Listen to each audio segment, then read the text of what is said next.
Wizard people, dear reader, dear reader, dear reader, dear reader, reader, dear reader, dear reader, dear reader, dear reader, dear reader, dear reader, dear reader, dear reader, dear reader, dear reader, dear reader, dear reader, dear reader, dear reader.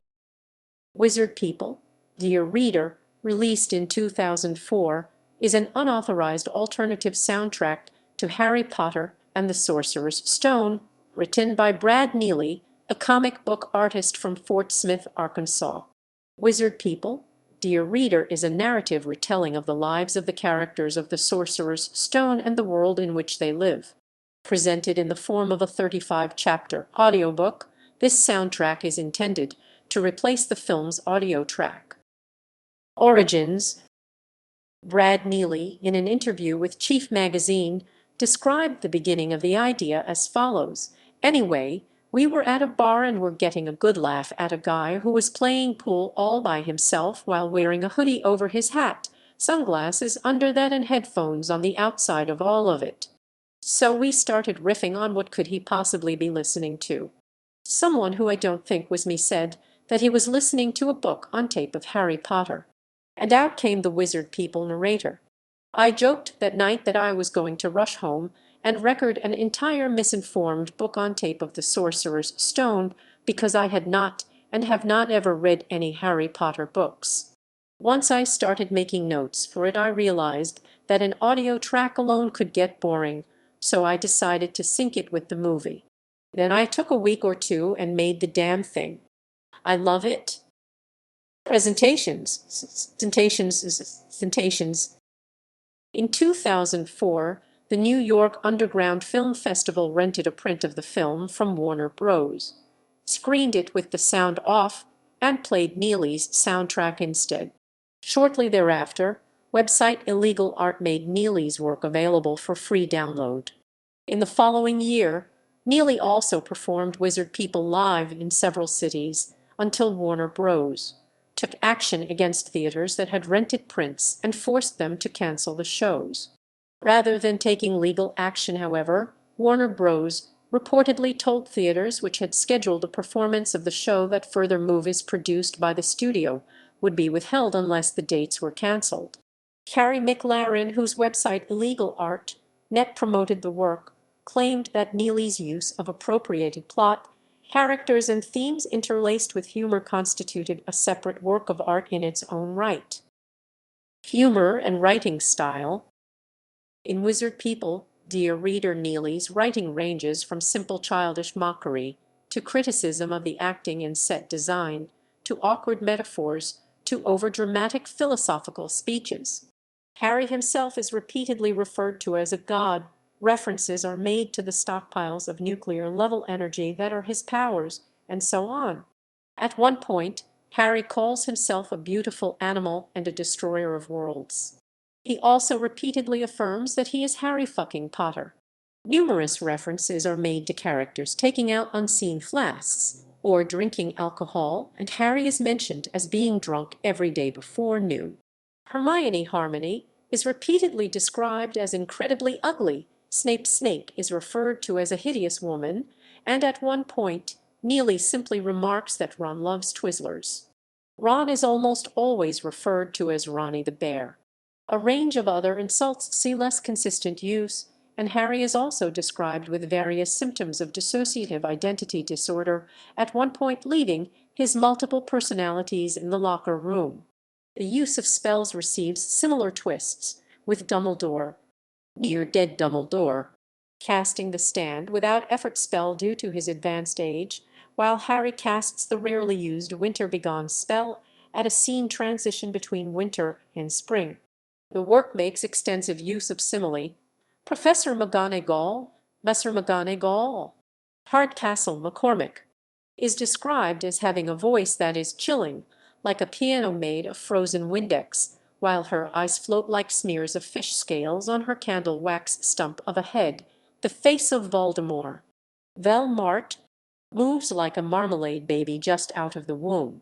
The soundtrack uses heavy descriptions of events, including events the viewer can plainly see, Blum, blom, blam. At the door the Porktown family scuttles into position, but what busts in the door is far more than expected. It is Hagar the Horrible, the nightmare of hair, a wall of a man. Neely segues into multiple fantasy sequences that have nothing to do with what is actually going on in the film. One such scene is where Hagrid Hagar the Horrible is explaining Norbert's egg.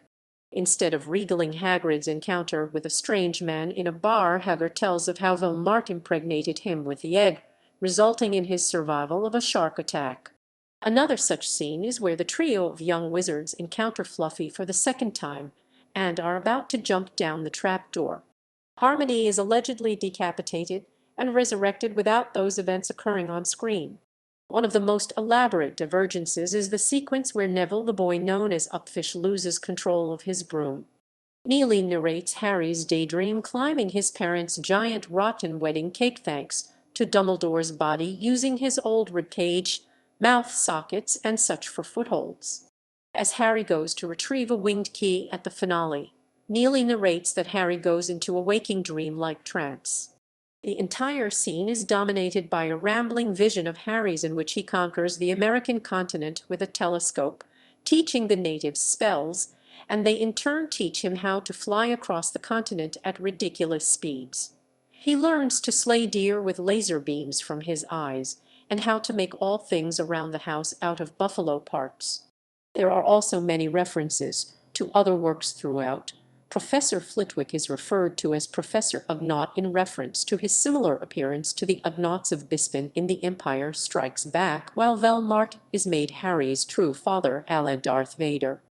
At one point Harry puts on the invisibility cloak and Neely exclaims "Invisibility on," as per the Human Torch of the Fantastic Four.